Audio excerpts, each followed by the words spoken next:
it's a pleasure to welcome you again at the Loepfe production.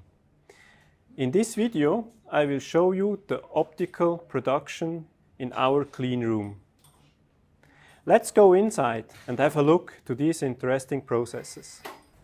Here we are in the clean room. In this room we are producing the optical sensors. This is one of our core competencies. Here, besides manual operating tasks, we also have robot-supported production steps. The employees here are well trained and skilled to handle the small and sensitive part and to assemble the core piece of our measuring products.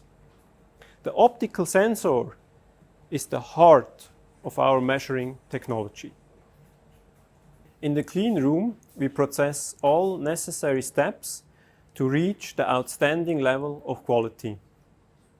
From correct pre-treatment of the single parts over fine adjusted assembly to correctly applied adhesives until fulfilling high requirements in curing.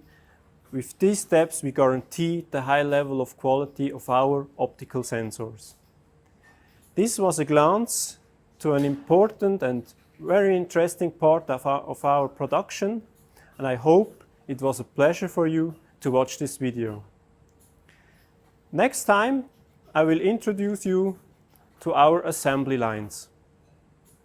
Now, I hope you share this video with other interested people, and I wish you a nice day and goodbye.